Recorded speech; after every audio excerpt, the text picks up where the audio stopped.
Eh bien le bonjour et bonne année surtout. Dans ce bloc-notes on revient sur un fait d'actualité, une image et un fait. C'est parti.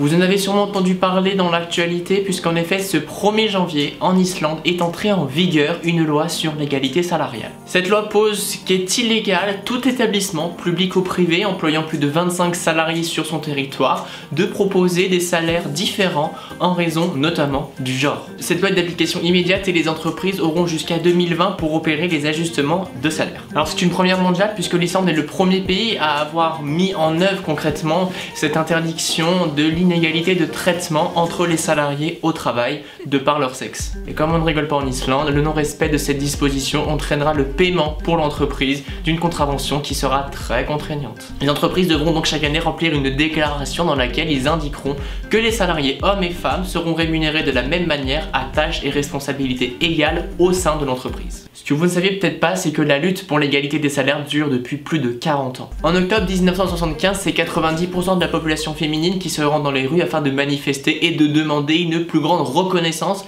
dans les tâches qu'elles effectuent tant à la maison qu'au travail. La bataille continue 30 ans plus tard. En 2005, les femmes décident de quitter leur travail le 24 octobre à 14h08, heure à partir de laquelle les femmes travaillent gratuitement par rapport aux hommes. En 2008, ce sera à 14h25 et le même jour que les femmes manifesteront, mais il faudra attendre 2012 pour que le sujet soit véritablement pris au sérieux et que les travaux avancent. Dans un pays où les femmes gagnent en moyenne 16,1% de moins que les hommes, la lutte sera longue. Déjà en 2012, Maria Trostadóttir, qui est responsable de la Confédération des travailleurs islandais, va plancher sur un nouveau projet de loi concernant cette égalité salariale entre les hommes et les femmes. Le gouvernement de gauche de l'époque va essayer de faire changer les mentalités au sein de la population islandaise, mais ce seront les gouvernements progressistes et libéraux qui vont suivre, qui vont concrétiser cet objectif. Et c'est en printemps 2017 que le projet de loi sera adopté à la quasi-unanimité des parlementaires, y compris donc par les partis d'opposition. Ce n'est pas pour rien que l'Islande est considérée comme le pays le plus paritaire au monde au sens du Forum économique mondial, puisque c'est là-bas qu'il y a eu la première dirigeante au monde et non pas dirigeant.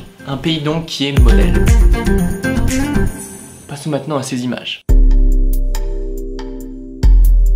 Alors qu'en France, le climat des premiers jours de l'année 2018 était plutôt digne des premières semaines de mars, l'Amérique du Nord, quant à elle, a traversé un Noël ainsi qu'un Nouvel An particulièrement froid.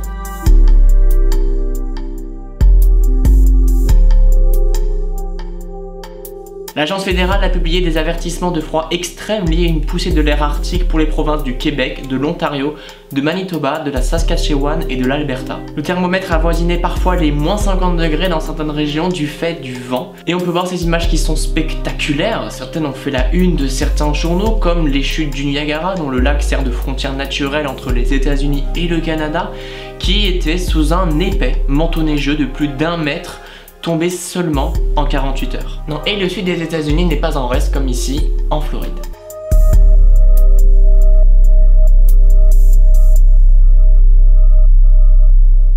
On termine avec un chiffre, c'est celui-ci. 970 millions. 970 millions. 970 millions de burgers consommés en France en 2013, soit près d'un sandwich sur 2. 970 millions d'unités vendues. Donc ça veut dire quand même qu'il y a plus de 2000 milliards de sandwichs vendus en France en 2013. C'est sur cette image que l'on termine ce bloc-notes. Merci à vous de l'avoir regardé. On se retrouve très bientôt sur Instinct d'écrivain. Ciao.